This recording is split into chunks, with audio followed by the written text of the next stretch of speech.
Hello everyone, I'm Christina and today we're going to be encapsulating History 12 in literature.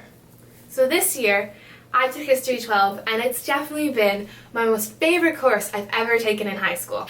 As a final project for the year, I would combine my love of this course with my love of reading and talk about historical fiction. Over the last couple of years, I've increasingly read more historical fiction that takes place in the 20th century, and as I've been learning about it, it's heightened my reading experience of it. For part one of this video, I thought I would just talk about 10 books that I've loved from the time. So first up, The Bronze Horseman by Paulina Simons. It takes place from June 22nd, 1941 to June 1943. So it takes place in Leningrad during the siege of Leningrad in the Soviet Union, and the author paints the time beautifully. War That Saved My Life by Kimberly Brubaker Bradley.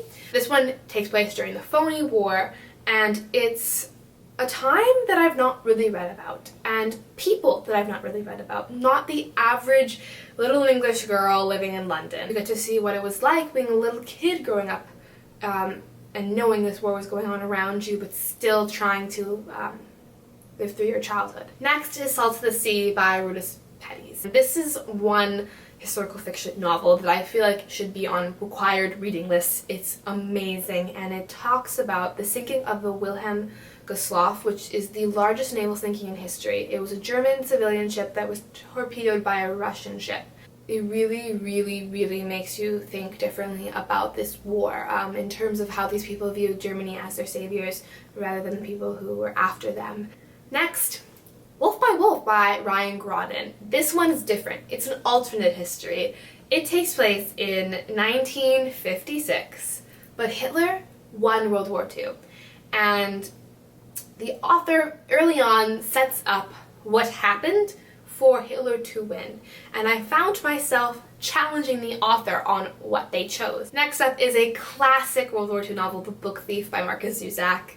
It is a perfect portrayal of a German being born in the wrong place at the wrong time. All the Light We Cannot See by Anthony Dower. This is adult fiction, and I don't think I've ever been so touched by a book before in my life. This is one that never leaves me, always stays with me. It's about a French blind girl and a orphan German boy, and this book for me, it was my turning point when I read it 2 years ago about how I viewed all civilians during the war. Then I have a classic now, The Diary of a Young Girl, Anne Frank. I read this 3 times in my life. I've been to the Anne Frank house. This is always going to be a book that means so much. It's the thing that got me into World War II, and World War II is always going to be a time period that I will read about, learn about,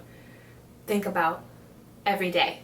Forbidden City by William Bell. This was read out loud to me in grade 6 by my teacher back then, and it takes place in Tiananmen Square. It just paints what it was like to be in Beijing that night perfectly. This massacre as a student has always been something that I just can't imagine happening, and it did happen, and this book was really eye-opening at the age that I read it because I did not know that it had happened, and everyone should know that it's happened. Next up is Passenger by Alexandra Brack. A little bit of a weird one because I'm only touching on a couple of chapters of Passenger.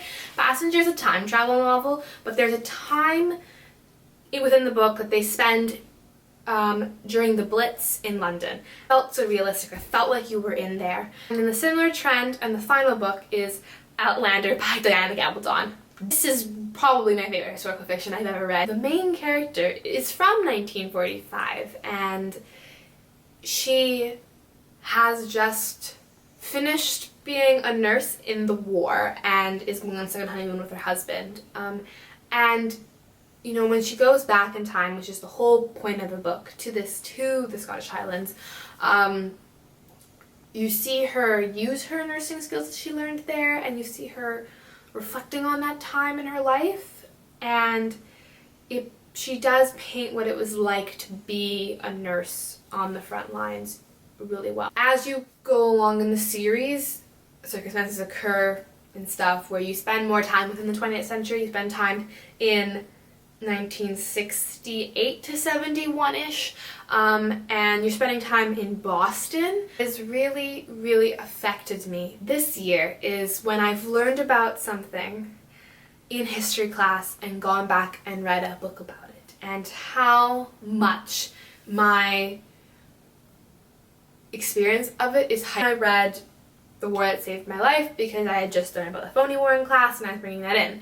Salsa Sadie, I had done extensive research on Russian civilians and German civilians when I did a paper on the civilian experience for everybody throughout the World War II. I reread Forbidden City this year, and I, before rereading it, did extensive research on Tiananmen Square, which totally going into it and seeing the dates go by in the chapters, knowing how close we were getting to it, totally the warning signs of it were way more prevalent the second time I read it. The histories definitely made my historical fiction reading experience like 10,000 times better. Some people view it as a spoiler, like that you know how it ends. But I think what's astounding is you know how it ends and you try and get through it. With the siege of Leningrad, when I read The Bronze Horseman, I knew how long it lasted. I knew when it ended. So in 1942, when she's going on and on about how it will end soon, I know it won't for her. I know she's got another year of this. But watching the characters get through it was just heartbreaking, but so strengthening. I've read something and I don't know about the time. It encourages me to go learn about the time. And I've discovered events and nations' histories and people's histories that I've never thought I was going to be so attached to and so enamored by until I'd read books that tied them in. I've never read historical fiction in a way that I viewed it purely as fiction. It's not. The historical before that is important.